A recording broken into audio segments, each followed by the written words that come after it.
was 42 when the letter came, though it felt as if it had been delivered to some earlier version of myself. A woman with softer hands and a thinner skin. A woman who still mistook silence for safety. The envelope wore a stripe of dust like a bruise. The ink had bled where a careless drop of rain had touched it. My maiden name, the one I had folded and put away years before, stared up at me like a face I hadn't seen since childhood. Anna Morell. Thin script, careful and almost apologetic, as if the pen itself knew it had no right to speak. For a long time after Daniel vanished, I carried the habit of looking out the window at dusk, watching the road grow purple and then black, expecting, God knows why, a shape to resolve from the dark. It became a private superstition. If I held my breath for 3 slow counts, while the day's last light thinned between the trees, perhaps the latch would lift and his boots would find the porch again. I held my breath for 3,650 dusks. A decade is a wide river for one breath. In the end, I learned what women in our town whispered like a psalm against their teeth. You can drown without water if you hold your longing long enough. The first year after he left, I defended him. It must have been an accident, a storm on the bay, a debt he had gone to settle that turned sour and required a journey. He will send for me, I told my sister, who came by with soup and eyes that settled on every empty hook by the door. You'll see. He will write. The word write broke against my teeth like hard candy, too sweet and too brittle. A week passed, then a month. Then the sympathy turned into an odd kind of scrutiny, as if my silence had become suspicious. Men asked careful questions with their mouths and careless questions with their eyes. Women wash in their pity with rules. A man does not vanish unless he meant to. The police came twice and took notes that looked like ants swarming the white of the page. They searched the docks, cracked the shells of bars open to look inside, came back with their palms up. I tucked those palms into my dreams, tried to warm them. I kept his shirts for 2 years. Not out of piety, out of fear that if I folded the cloth into neat, breathless squares, nothing would be left to argue with. I kept his razor dull as a relic. I kept the orange bottle of cheap cologne that smelled like summer cut with iron. I kept his pillow uncreased, then resented its clean persistence, its refusal to bear the weight of a head. Every Sunday, I washed the sheets and shook them out over the line, and sometimes, when the wind climbed up from the creek and filled the cotton with breath, I saw his shape there, a ghost made of laundry, and I would speak to it, not with words exactly, but with a small instinct that tried to make sense of a world missing one particular pair of hands. I worked.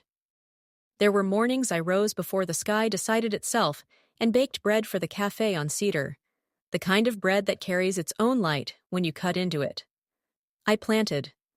I learned the shape of grief with a trowel, the thing that goes down and turns the earth and brings worms up blinking, surprised at air. I learned the pleasure of tiredness that isn't fear. I learned to sleep with my back to the door. I learned that there are silences that one can live inside without choking. Robert came in my 3rd winter alone, on a day that had more gray than ours. He wore a wool coat that had once been a fine blue, and now was the exact shade of surrender. He had 2 girls, April and Lotta, who sat at a cafe table the first time I saw them, breaking a muffin into equal, solemn halves like priests at a cold altar.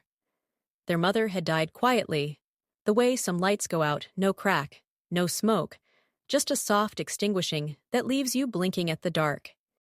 He was a postal clerk then, a man who measured distance in stamps and breath, and who suspected that most human messes began when people tried to rush what should be born slowly.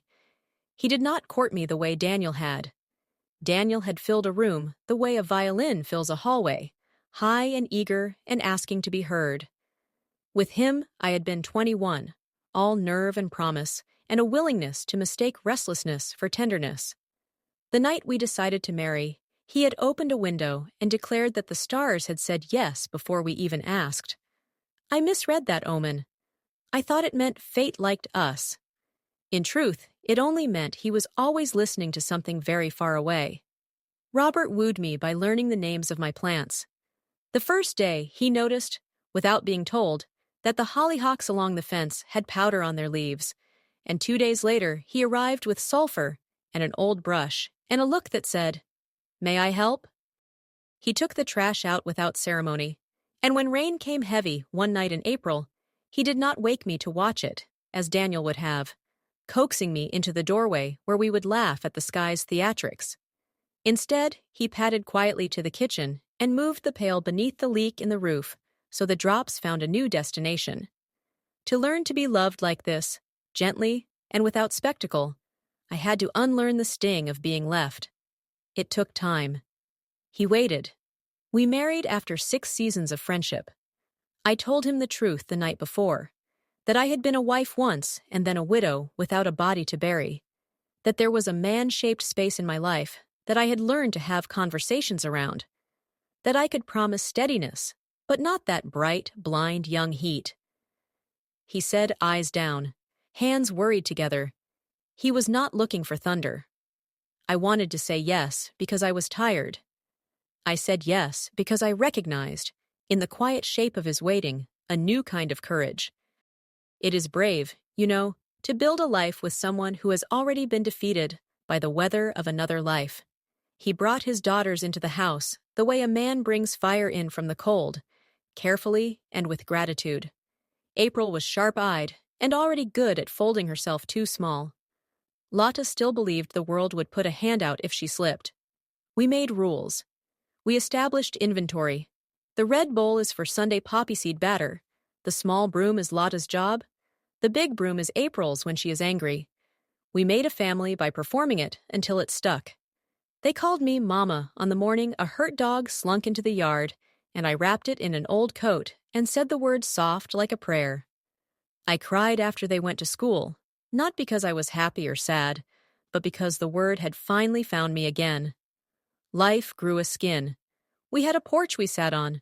We argued about nothing and then forgave each other by cooking too much food. Robert fixed the leak permanently. I became adept at finding second-hand boots, one size too large for growing girls, and stuffing the toes with newspaper. We did not talk about Daniel. And then, the letter.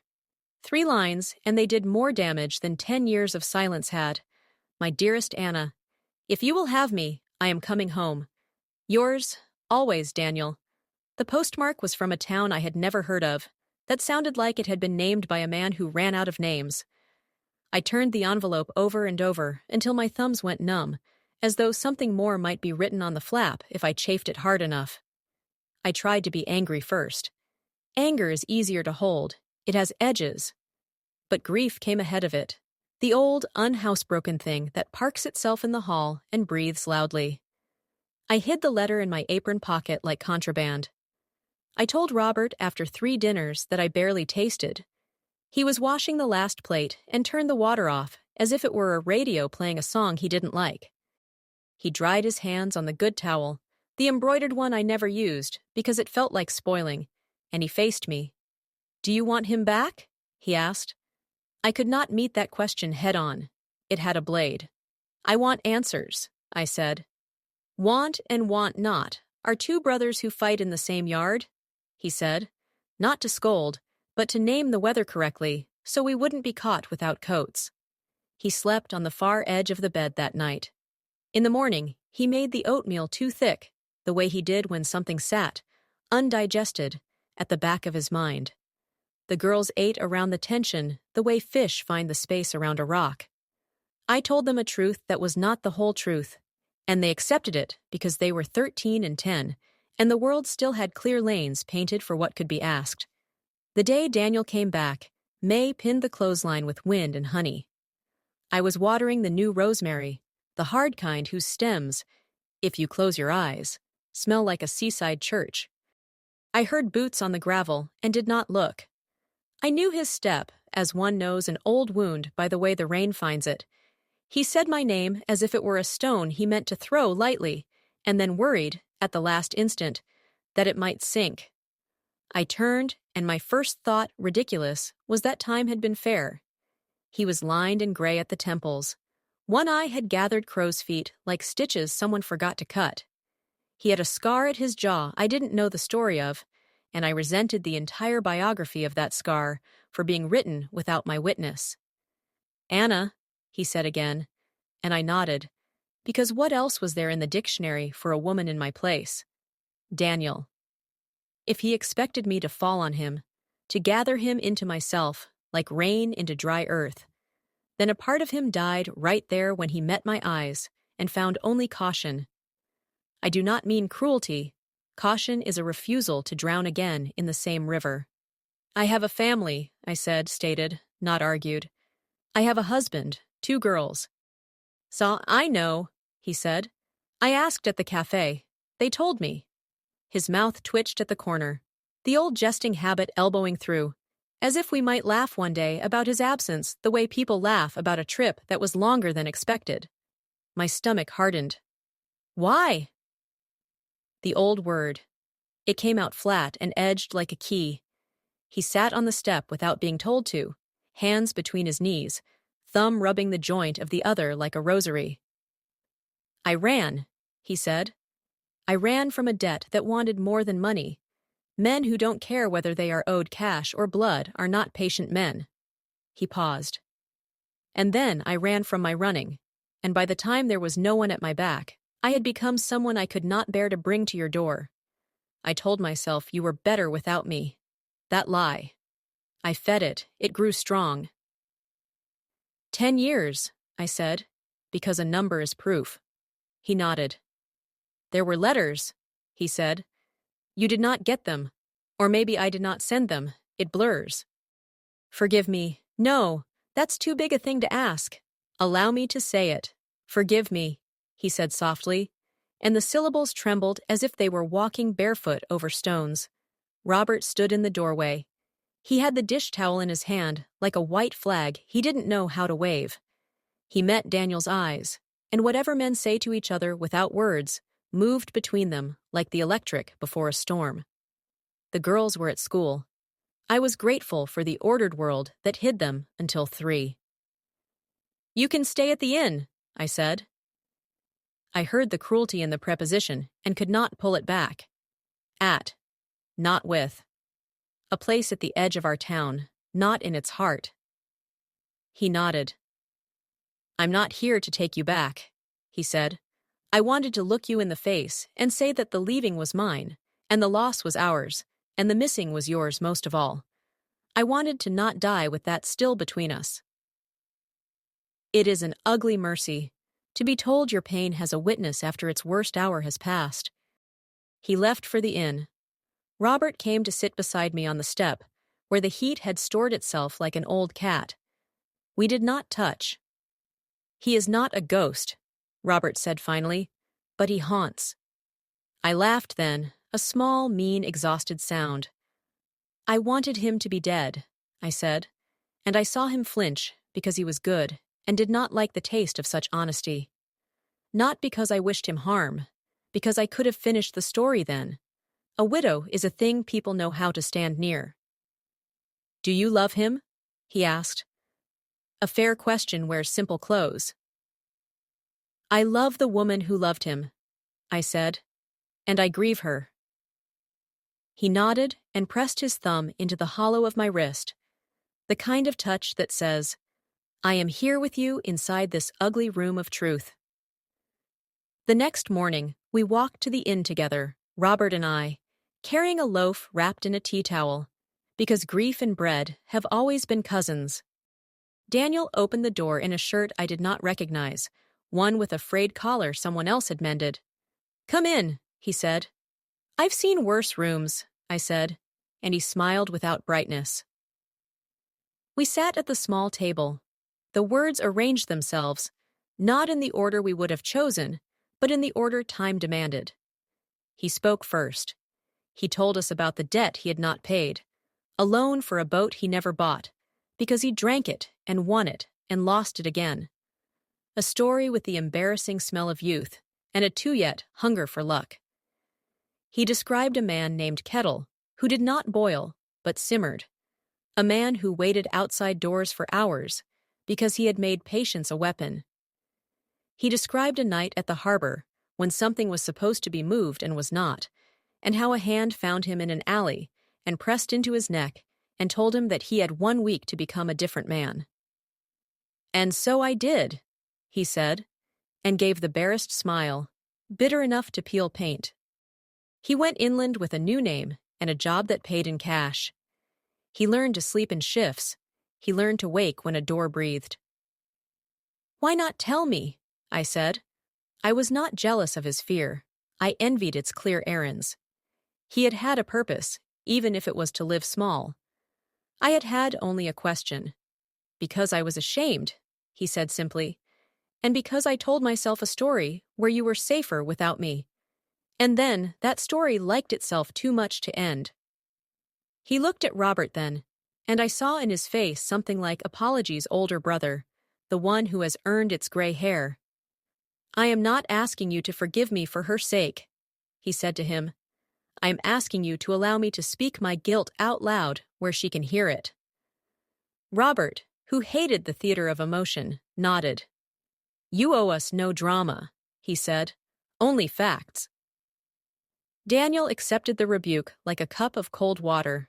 For the next days, he came to our house after the girls left for school. He sat on the porch, and I brought him coffee, not because he was guest or ghost, but because I remembered he took it with sugar only when the sky was low. He watched me weed and asked the names of things as if they were friends he might meet later. He listened to stories about April's stubborn tests and Lotta's insistence on sleeping with 1 foot out of the covers, convinced that this kept the night from swallowing her whole. He watched Robert and me move around the kitchen without asking how we had learned each other's quiet. He recognized the choreography of marriage and refused to insult it by pretending it was nothing. On the 4th day, the town caught up. There is nothing as fast as a mouth armed with a secret it doesn't own. Women who had once pitied me measured my face for signs of indecency. Men shook Daniel's hand with their mouths curved in amusement or judgment. It looks the same from the outside. At the grocer's, I heard the word bigamy hissed like a snake in a nursery, but I did not turn. We are not responsible for every snake that wants us. I told the girls the kind of truth their age could bear. After supper, I sat them at the table and laid my hands palm down so there would be no question of hiding and said, "I was married to a man who left. He is back now. He is not your father. Your father is your father." Their faces did the mathematics of family and wanted to show me their work, prove they could solve for X. "Will he stay?" April asked, her voice held still, the way children speak when they suspect that the ground might be soft. "He has a room at the inn," I said. "He will not live with us." Lotta looked at me with the brave audacity of 10. "Are you going to leave like he did?" she asked. God bless her. "No," I said, and the word was a stone I put down in the middle of the river. We could step on it. That night, I lay awake and tried to inventory the parts of me that belonged to which past. The body is a clever archivist. It stores the smell of a man's neck and the sound of his laugh and the way he chews the inside of his cheek when he is planning a lie. It also stores the absolute weight of another man's palm at the base of your skull when the world is unkind. It was a miracle that I had room for any future at all. On the 5th day, Daniel asked for a walk. We took the path behind the Miller place, where the tall grass makes a sound like hands rubbing together. "I married again," he said, as if a confession had been cued behind his teeth and was tired of waiting its turn. Her name was Sarah. She was kind in a way that made me angry at first, because I did not know what to do with it. She died in winter. It was quiet. We had no children. I learned, after, how to do the things her hands had always done. He paused. "I came back not to take you from a life you built, but to keep my first life from ending with my back turned." I stopped walking. "You came to look at yourself," I said carefully, because sometimes the truth is not an accusation, but a naming. He nodded. "And for you to look at me and tell me what you see." I considered him, the scar I did not know, the new habit of pushing his thumb into his other palm. "I see a man who believes that consequences can be paid for with the right words," I said. He accepted it the way a man accepts a doctor's diagnosis he suspected already. And? He asked, wanting more, always wanting more. And I see a boy who was afraid and then got good at it. And I see a man who is tired of being good at fear. He let out a breath that sounded like metal cooling. I am, he said. I am so tired. We built a plan that was not a plan. He would stay until Sunday. He would not come to church or to the market the morning before. He would not ask me for a private goodbye. He would not kiss my hand or call me my girl, the way he used to. The way that word could make me 16 and empty-headed with hope.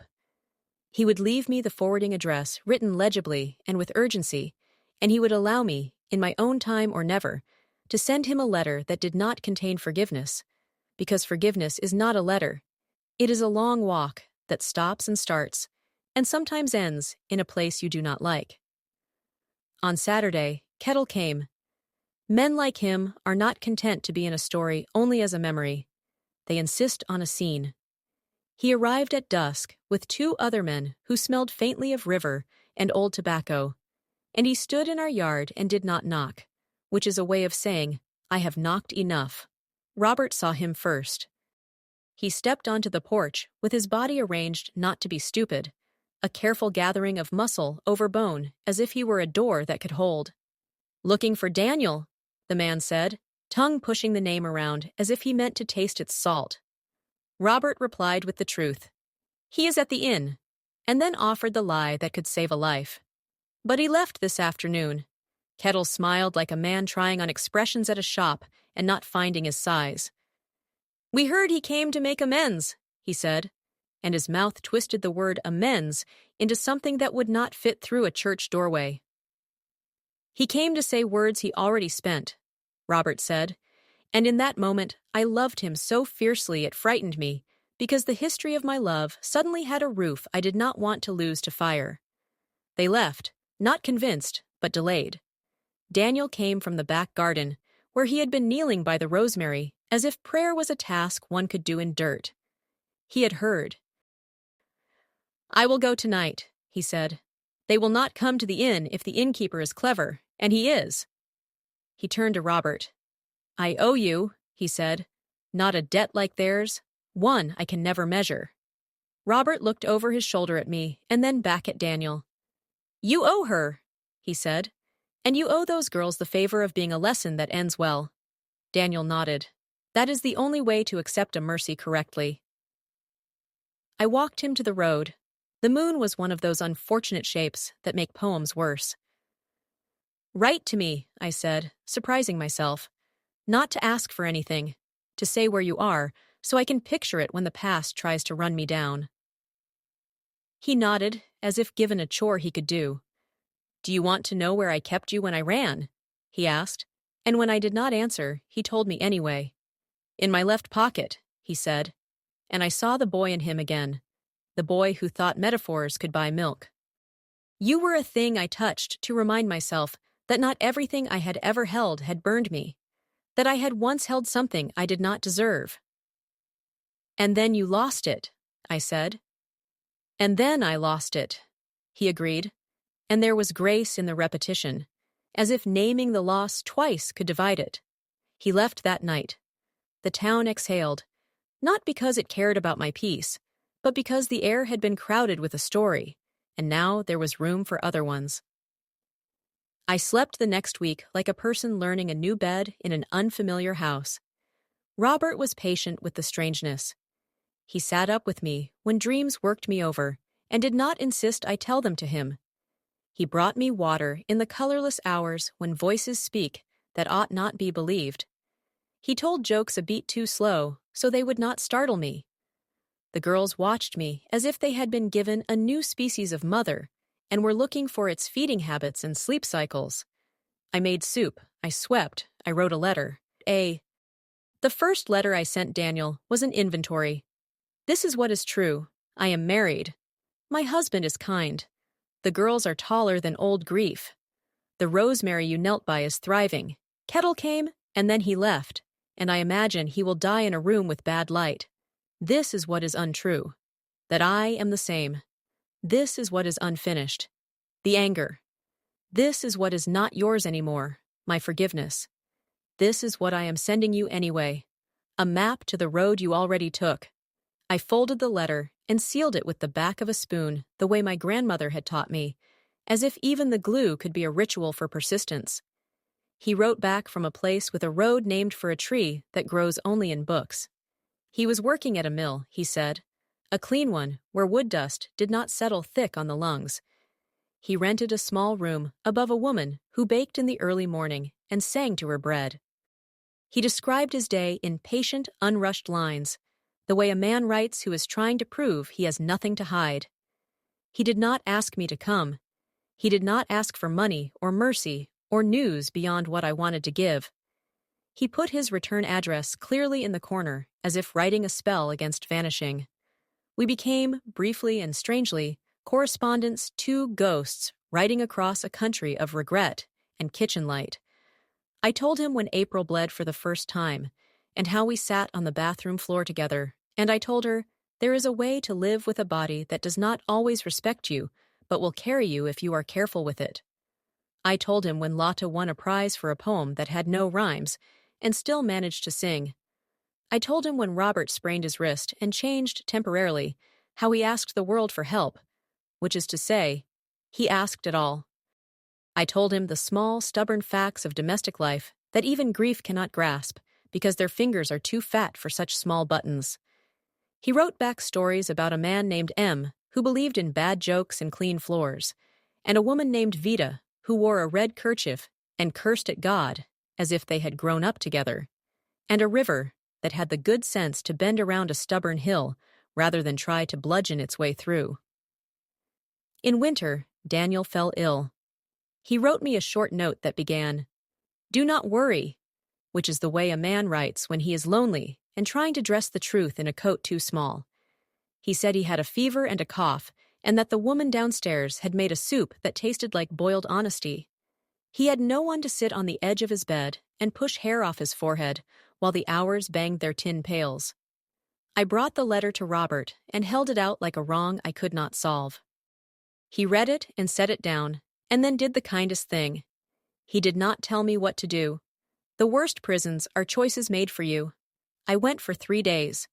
I took the early train with a bag that had a clean towel, a small tin of salve, a book of psalms that worked even if you did not make a noise, and the blue cup he had once liked, the one chipped into the shape of a continent at the rim.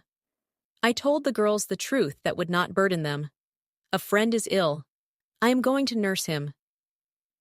I kissed Robert like a promise we had both already kept. Daniel's room smelled like laundry that had forgotten to dry in the sun. His skin was hot and papery, a ridiculous combination that made me irritated with God for not inventing better materials. I fed him broth. I woke every 3 hours to spoon into him the medicine the doctor had left, with a warning not to get attached to outcomes. I wiped his forehead with the towel when the fever made him shine. I read aloud not the Psalms but the newspaper comics and the labels on the medicine, because words need not be holy to do work. He slept like a man who had been starving for rest. When he woke, he looked over at me and laughed a little at the shape of my face in his room, the way an old companion might laugh at finding a familiar chair in a new house. We did not speak of old things. A sick room has its own country, and any passports from the past are invalid there. He lived. The fever put down its weapons and left the city. The cough lingered like a bored uncle, but finally it, too, took its hat. On the 3rd day, he could sit long enough to look out the window and say that the tree outside looked like a woman telling a secret to a child. I nodded. I had seen it, too. On the 4th day, I left. I kissed his temple the way one kisses a child who is pretending not to need it. On the train back, I watched the fields pass and felt oddly faithful, not to him, but to the version of myself who had learned the difference between abandonment and mercy. There were years after that. I tell you this because stories like mine often stop at the dramatic, at the doorstep of the first husband and the second and the rain. That is not life. Life is a long lit hallway with carpets that stain and are cleaned and stain again. Years are not chapters. They are weather. Robert grew old the way a tree does, in rings, discreetly, adding a new quiet beneath the old. He retired from the post and took to whittling birds he did not show anyone except Lotta, who praised them as if they could fly. April left for a city whose name felt like a menu of syllables I could not quite order, and she found there a young woman who wore a jacket too big and carried tenderness like contraband. And April said she was in love, and I said, "Be kind," which is how we bless what we do not fully understand but want to last. Daniel wrote less often, not out of neglect, but because the spaces between the necessary words got wider. He moved rooms, he changed mills, he took up the habit of mending shirts with small, precise stitches, as if undoing some old sloppiness one fiber at a time. He spoke once of a woman who kept bees and let him taste honey warmed by the body of the hive. He did not say her name because he wanted to keep something safe from becoming a story. I applauded that. We don't always need witnesses to be honest. The day Robert died, the sky was in its best suit, crisp, cold, clean ached. He went easily, the way a good man leaves a room he does not want to disturb. I sat with him while the breath shortened into its last working shape and told him the small histories we had made together. The time the pie fell, and we ate the slumped fruit with spoons and called it something French. The time thunder took out the lights, and you did voices for the girls until they believed the dark was full of clowns. The time you admitted you were wrong without needing a judge. His fingers twitched a little at that, as if reaching for a verdict and finding only my hand. After, the girls arrived with their faces arranged for the grown-up work of death, and then, when the casseroles slowed, they let me hold their messy, luminous grief like a rope that kept me from floating away. I wrote to Daniel after the funeral. It was a letter with more white space than ink. He replied on paper that looked as if it had been folded and unfolded too many times before it reached me. He said the only right thing, "I am so sorry." He did not offer to come, as a younger version of him might have, hands full of the arrogance mercy sometimes wears. He held his distance like a prayer rug. I blessed him for it. I did not expect to live as long as I have lived. I am an old woman now, and memory is both balm and vandal. It soothes and it takes. When I walk to the edge of the garden and turn the way I have always turned toward the road at dusk, I still sometimes hold my breath for 3 counts without meaning to. Habit is a ghost with excellent posture. But I do not wait.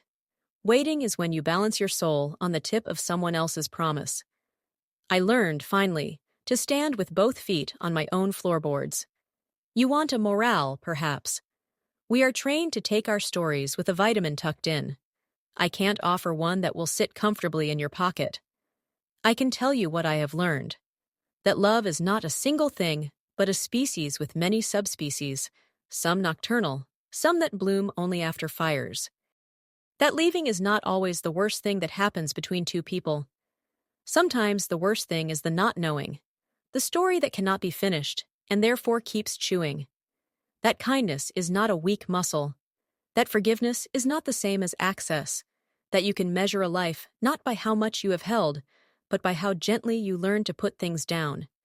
Years after his fever, years after Robert's last breath, years after Lotta's daughter, my grandchild, wrapped her tiny hand around the gold chain at my neck and drew me so close I smelled my own life on her hair, I went once to see Daniel without telling him.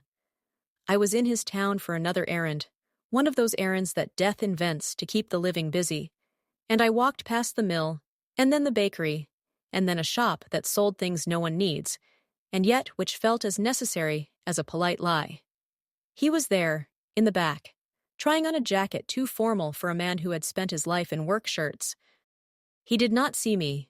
I watched him in a mirror watching himself, and I saw a man who had aged into accuracy, not softness. He frowned at his reflection as if it were a paragraph with a word out of place, and then, with a small shrug, he let himself off the hook and put back on the coat that had kept him. I turned and left without speaking. It felt right to preserve the last flavor of our sentences, which had been spare and clean. Not every thread must be tied. Some should be allowed to trail where they can snag on light. Sometimes, in the night, when the house has gathered all its ticks and sighs, and the wind has decided to be somebody else's problem, I speak aloud as if I am dictating to my own soul.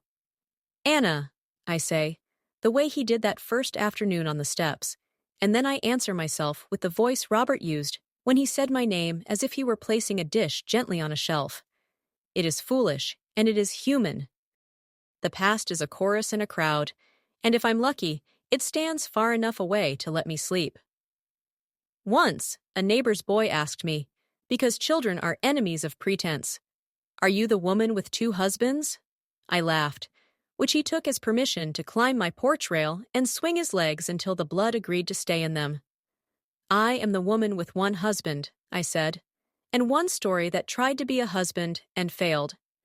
He considered that, and then asked for a cookie, which I gave him, because we are allowed to simplify for the young. For myself, I add, I am the woman who refused to call abandonment romance, and who learned to call mercy by its first name.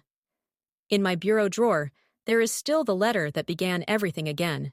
The paper has gone the color of tea left too long in a cup, and the folds have become rivers. I do not take it out often. When I do, I run my finger along the groove where the pen pressed the word always into the fiber. Words like always break their ankles when they run. I forgive the word, if not the man who wrote it. There is power in choosing precisely what to forgive. If I close my eyes now, I can still see that first morning after he left, the laundry blown fat with wind, the sun touching the edges of the sheet into a brightness that made me squint. That woman, a girl, really, wrapped in a name she had just begun to wear, watched her husband walk away with his hands in his coat pockets, unhurried, as if he were buying milk and coming back. I want to call out to her across the years, do not saint the disappearing, do not make altars out of absences, but I do not change her. I honor her, because it was she who learned to cook for 4 and then 5, who built a porch where a steady man could put his elbow down, and a child could write bad poems, and a dog could dream, and it was she who stood at the road on the last day and did not say come. When I die, and it is a sentence you must allow to be written, because yield is a word my bones are finally practicing, I hope heaven is a kitchen lit by a stubborn afternoon. I hope there is bread, and the good butter, and a knife that knows what it is for. I hope Robert is there, carving a bird he will declare unsatisfactory, and then bite with pleasure anyway. I hope Daniel is there too, but not at the table. I hope he is at the window, looking out, not as a ghost or a punishment, but as a man who knows he once left the wrong way, and is learning to arrive properly.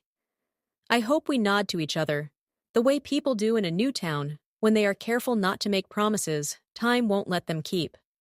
I hope, mostly, that in that light I can finally forgive myself not for what I did or did not do, but for the long season when I did not know how to be alive inside my own life. Until that kitchen, this one will do. The rosemary still thrives. April still calls every Sunday to tell me about impossible babies born in impossible circumstances who nonetheless breathe. Lotta still insists on sleeping with 1 foot outside the covers, even now, even with a husband who laughs and puts it back under when he wakes in the night and finds it cold. And I make bread. I press the heel of my hand into the dough and feel the muscle of the past answering back. I fold, I turn, I wait. It rises. It always does. If you are patient, and if the air is kind, and even if the air is not kind, it rises enough. This morning, the mail came late. I did not stand at the window. I moved through the rooms that know my weight and greeted the day as a woman who has finally understood that she is not a story other people tell, but the teller, the breath, the long exhale after the last period when the page is turned and the light keeps going. I put on water for tea. I stepped onto the porch. On the road, dust settled where earlier a truck had passed. It settled everywhere, in the way of dust, on the railing, on my hands, on the history that refuses to be polished out of the wood. I wiped it away. I have learned at last how to live with what remains.